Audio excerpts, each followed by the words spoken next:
what's going on YouTube? It's your boy Young Heart Attack because I'm fighting through chest pains to give you this movie review. I'm still joined with Wannabe Reviewer. He's right here. What up, bitches? We in here. Yeah, that's right. I said bitches, 'cause we know we gotta separate ourselves from the child-friendly channels. So if any kids are listening, go F yourselves. Oh my gosh. Yes, well, if you haven't heard, YouTube decided to update and give new criteria for what a child's channel is. And Penis. and technically I since I cover like cartoons in the form of video games and whatnot, technically I am classified as a children's channel, and Wannabe Reviewer is trying to um show YouTube that I am not a children's channel, even though I don't curse. The only cursing is when he's involved. But Venereal oh diseases my from gosh. unprotected sex. Oh my gosh. They Well, totally not aimed at children. oh my All gosh. kids get out of here. Okay, well, the first minute just went by, so I think YouTube censors are done analyzing it now. But but away from the YouTube drama, we're doing a Pokemon movie analysis of Pokemon Forever. Get it? Forever. It's the fourth movie in Forever, because yeah. And it's called Clever. Celebi, Voice of the Forest. And Celibacy? oh my gosh, yes. That's beautiful. But like the last review, I want to remind you guys from the get-go that there will not be footage of the movie whatsoever. YouTube doesn't like it when I show the footage. Either they won't allow the video up at all, and then when I try to like not blur it, but when I try to make the video transparent so you can see something, YouTube will take like 2 weeks and then block it and give me a copyright strike. And I really don't want that right now. So, I don't know. I'll figure something out. I'm still thinking. But for right now, boom, blank image is all you're seeing. But let's dive right in. Like always, there's a prologue. So, the prologue of the movie, we start off with Brock as the narrator for some reason, talking about dreams and destiny and how Pokemon make dreams come true. We then get a shot of the landscape, and they show us the various Pokemon. Then they give us a recap of Ash's journey for some reason, like we need to be reminded about it. And then after that random intro, we cut to a mysterious green Pokemon being chased by a Houndoom and a Scyther. And then we see a young man, a young boy who's kind of thick if you look at from the right angle, but we see him walking through the forest. He's stopped by a woman who tells him to be wary of the spirit of the forest who can time travel. And if you hear the voice of the forest, you stop moving, or else You'll you get can be. molested. Oh my gosh, no. That's what No. she makes it sound like, to be fair. She makes it sound very creepy. Oh my gosh. Well, I'll give you that. But no, you're supposed to stop, or else you can be taken through time with it. And then, He gives him a sandwich.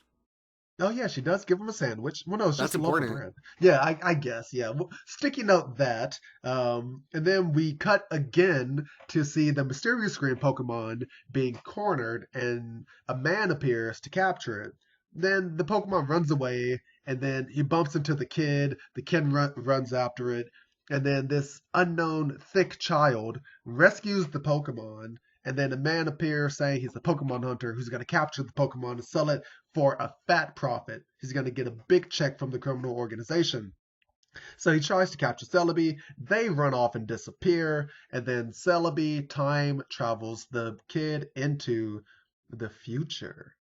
And Well, we then don't we know where cut. they went yet. Oh, dang, We you're don't know where right. they went yet. Dang, you're right. The Celebi flashes lights and they We don't know where disappear. they went. Yeah, we don't know where they Exactly. went. They disappear. And then we cut again into seemingly the future with an old man who looks like an older version of the Pokemon hunter. And then there's a man in a mask who is trying to get information about Celebi. The old man won't talk though. And to convince him, the man in the mask captures a Tyranitar in a Dark Ball, which makes them evil and raises their power to the highest level. He uses the Tyranitar, destroys the old man's property until he's willing to talk. And then the prologue ends with the man in the mask laughing maniacally. So, Beautiful. yes. So, what do you think of the prologue, Wannabe? I think it's good. It's a good setup. Yeah. The one thing I don't like Celebi just seems kind of lame.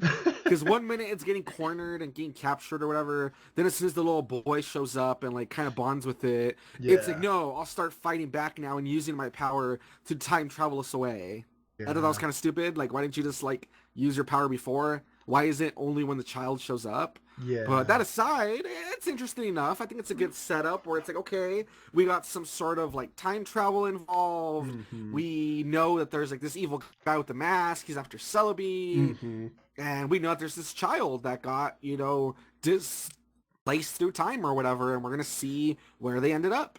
So Yeah, I think it's a good yeah. it's a good story. It's a good setup. So I liked it. I mean, It's not the best out of the yeah, Pokemon movies so far, but I still liked it. yeah, and I mean, Better than like, like the second one. We keep yeah, trashing on the second one, but the second one was just so weak, and there was like no yeah. explanation for anything. At least this one's more straightforward. It's like, okay, time traveling Pokemon, guys Mm-hmm. after it, a little boy's involved.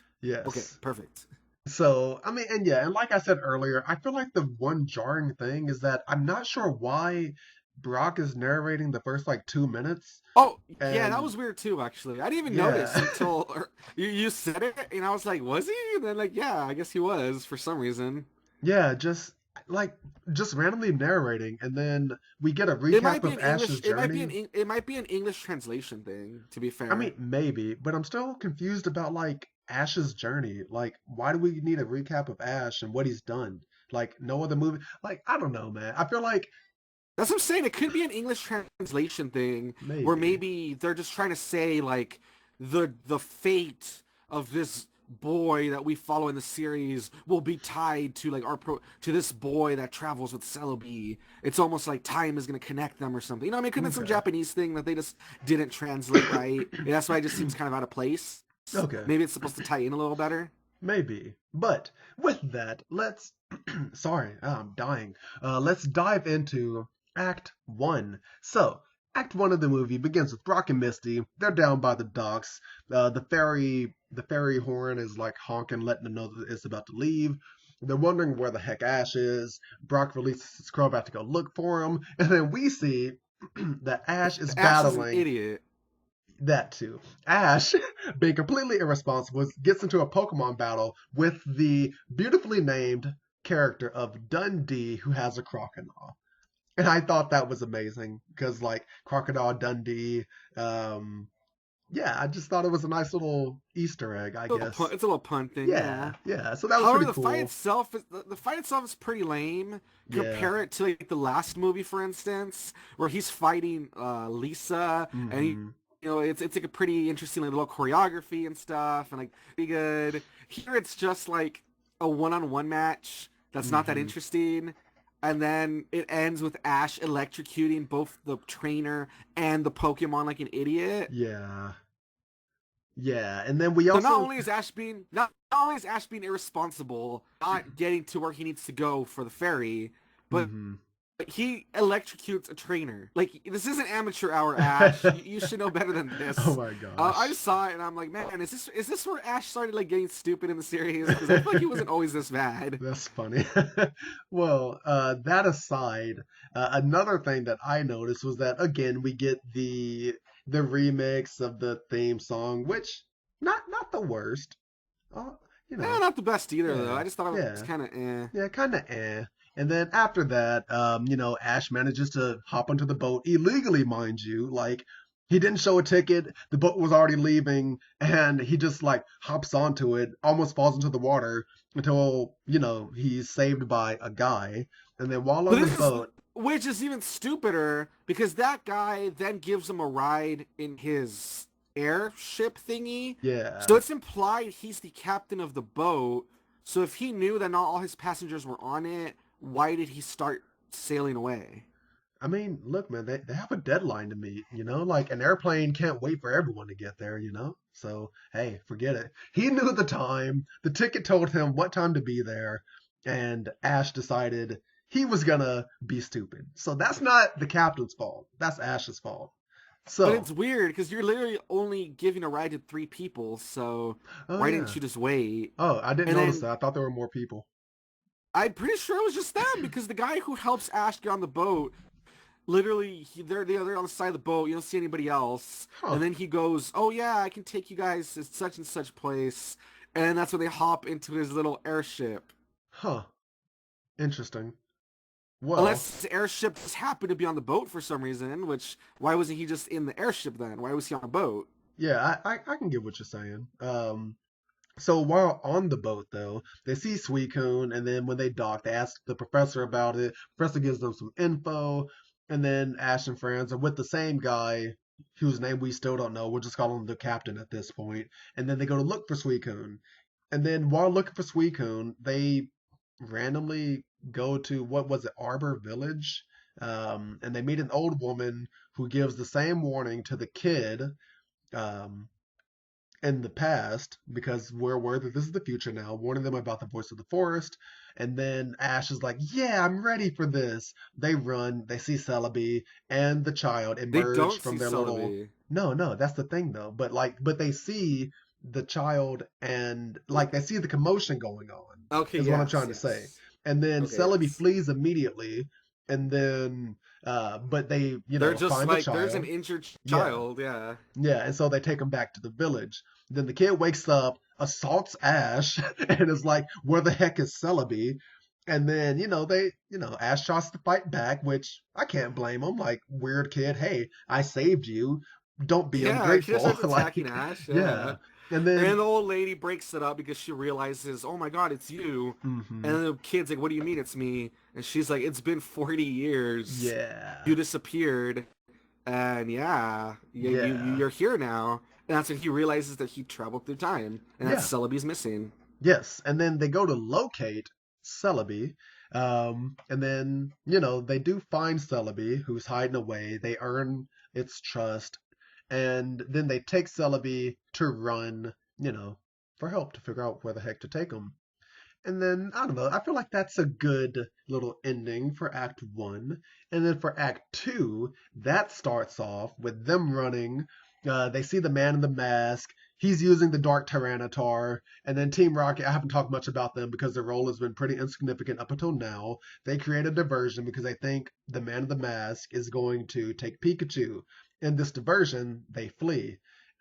Well, Ash and the group, that is.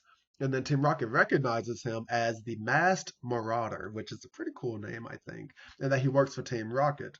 And But it's then, just kind of weird. It's just like, oh yeah, he just happens to be someone from Team Rocket, and yeah, Team Rocket just happens to know. Never yeah, mentioned or anything, but I guess within the group, they just know this guy exists. I guess yeah, that's cool. maybe I he's guess. just like a freelance worker who just, for extra money, just pops in randomly to, do jobs for him and whatnot. I guess so. Yeah, because Yeah, they seem to know who he is, and they're yeah, like they seem to admire him, like he's cool or something. So it's like yeah. okay.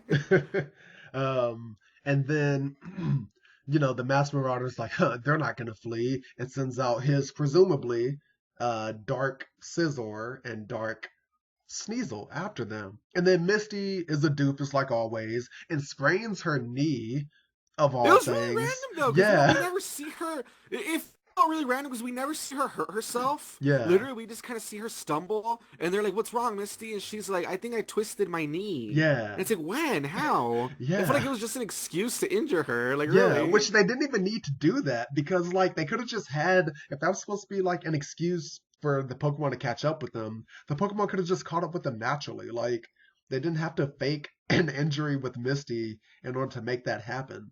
But It's sexism, I oh tell my you. gosh. Oh my gosh. Anyway, they get caught up, and then Ash and Sam decide to fight off, the two Pokemon. We see Ash use Bayleaf, which is a very stupid matchup, in my opinion.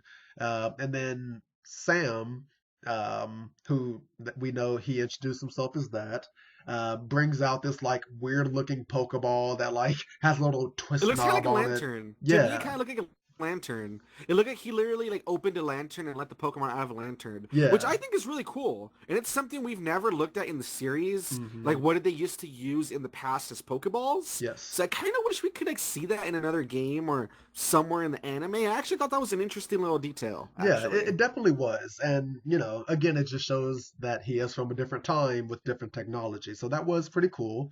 And then they do win the battle. They escape. mostly Pokemon thanks lead to them. Sam because he Oh, actually yeah. knew about matchups and what moves to use and stuff. Yeah, so Sam comes in clutch, and then Pokemon lead them to a secret cove that has the Lake of Life. They dip Celebi in there, which restores Celebi's health. And then Celebi decides, hey, you know what? Here, mister, let me fix your knee. And then, they have fun for a little bit. And then, the group camps out overnight. Um, Sam is drawing in his journal. Ash and them bond for a little bit. And then Ash notices how Sam's journal is similar to the Pokedex because it has images of Pokemon in it. And, put a sticky note in that for later. So you got 2 sticky notes. And then, in the morning, the group is traveling. Team Rocket and the Masked Marauder tries to capture Celebi. But the Masked Marauder actually does manage to capture Celebi in a dark Pokeball. Oh, Then, real quick, yes. going back a little bit, this is where we run into another thing that I think was kind of stupid. Mm-hmm. Sam and Ash are talking about how Sam really wants to go home, Mm-hmm. and Sam is worried he doesn't know if he'll ever get home. At this point, Celebi is healed. Why they haven't asked Celebi to try to take Sam home, I don't know. Like, literally. Yeah. You think as soon as they healed it and had some fun with it, they would have said, hey, by the way, is there any way you can take me home? Nah. They just set a camp overnight and just chill. Yeah. And which leads to what you were saying, where they get captured the next day. So that's it. I didn't like that. I thought that was stupid. Like, why? Yeah. That seems unnecessary. Yeah, I don't know. It's definitely like a forced plot point. Like, I don't know why they couldn't just have Celebi be revived and then, like, immediately the Masked Marauder pops up. But I guess they wanted a moment for Ash and Sam to have this moment of bonding, I guess. So maybe that's why. It's definitely forced, but if that was the case, they should have shown that Celebi, like, wasn't completely healed. And they could have just had a comment, like someone say, or maybe Brock just say. Or it can only teleport if it's near that little shrine thing. Yeah. The one where they showed up? Yeah. It can only teleport if it's there. For Yeah. instance, that would have been a good excuse, but no, they just don't really say why. but moving forward, the Masked Marauder does capture Celebi in the Dark Pokeball. And then, the Pokemon in the forest get angry. They start to attack. The Masked Marauder's like, it's useless. That sweet little friend of yours is gone now. Then he uses Celebi to attack them. And then Suicune just pops up again in the distance, looks over, and is like, I might want to check that out. And so Suicune runs towards the area. And then, just enters the movie after we haven't seen it for like 40 minutes. Yeah. Because out of nowhere, Suicune's like, I should do something. Yeah. And then Celebi creates like this giant plant golem. And then the Masked Marauder is bragging to Jessie because she got caught up in it. And it's like, his dick's so big. Oh my. He's like, my penis is huge. I will take over the world. Or maybe he's compensating for his lack of girth because he has such a big plant golem. Like, I don't know, but the point is, there was some penis things going on. Oh definitely my not for gosh! kids. I just want to remind everybody. Oh my gosh! Yes, like Wannabe Reviewer said. Moving past that though, let's see. Yes, he says that he's going to take over the world. Celebi attacks the group, and he's about to make the finishing blow onto Ash and Sam. But then Suicune. Oh my freaking gosh! Wannabe, contain yourself. Suicune appears and rescues them. The Masked Marauder tries to attack Suicune to capture it. Suicune fights back. Suicune gets captured, but then Ash and Sam escape. They climb up the massive girth of the Masked Marauder's golem, and they try to reason. Jessie tells them where Celebi is. Yes. And they proceed to leave her hanging there, hentai tentacle style, where she's miserable and she says, "Let me down," and they ignore her. Yes. I just want to throw that out. I want to throw that out there. That's messed up. Yeah. And then, Celebi goes back and forth about the mind control trying to break free, but it gets, pulled back in. Then it, looks at the memories. Then it's finally revived from the mind control. It breaks free. The Masked Marauder plunges into the lake.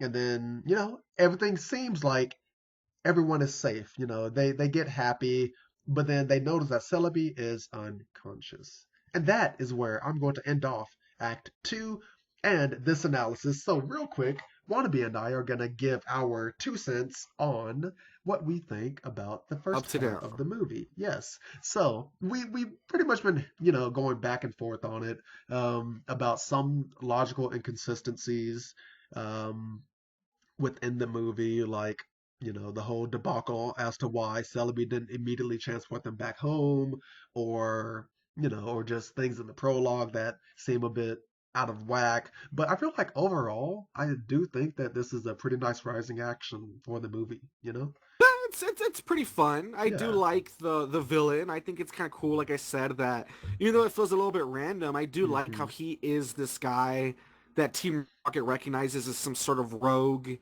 agent or whatever, and Yes. they're trying to help him.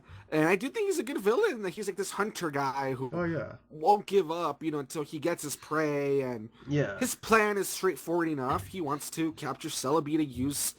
At this point too, when he's talking to Jesse, that he has her hanging upside down or whatever, in Hmm. the creepy fashion. He even says like, "Oh, I'm not gonna use this to give it to the Team Rocket boss. Like, screw Hmm. that. I'm thinking bigger than that. I'm Yeah. gonna like defeat Team Rocket and like own the world or whatever." So it's like, pretty straightforward plan. He just wants to be in charge. Yeah. So I And like that. yeah. I think he's straightforward enough. He's this evil hunter guy, wants to be at the top. I do think like the relationship between Ash and Sam, it's nice. It's simple, but it's nice. Seeing how they bond, and how Sam is kind of wanting to get back home, and he's worried Hmm. about like being stuck in the future. Ash feels for him. They kind of talk about moms for a little bit, where Yeah. Sam says that he wonders if his mom's worrying about him, and then Ash says that yeah, his mom worries about him too, and they kind of Hmm. say, I guess that's what kind of like how moms are, they worry about us because they know we're like growing up or whatever. So I Yeah. thought that was like a nice moment. And Celebi's kind of lame, honestly. I do feel kind of bad for Celebi. Instead of being like powerful, like Entei or Mewtwo, Hmm. it's more childish, really. Like it doesn't really do much. Yeah. But I mean, at least it's a cute little like friend, I guess. I mean, so that's fine, I guess. Yeah, but and Suicune's cool too. At least yeah. Suicune takes up that guardian role where Hmm. it wants to get stuff done. It knows it needs to protect everybody, so that's fine, I guess. Yeah. But what was I gonna say? And I guess another minor inconsistency, I guess, since you did bring up how Celebi hasn't shown that it is this force to be reckoned with, but the Mass Marauder hypes it up as like this is my ultimate tool to capture the world with. Like if you would have mentioned, "Oh, I'm going to use this time travel to manipulate things in my favor," then that would have been appropriate. But Celebi just hasn't been shown to be this raw power that he thinks it is.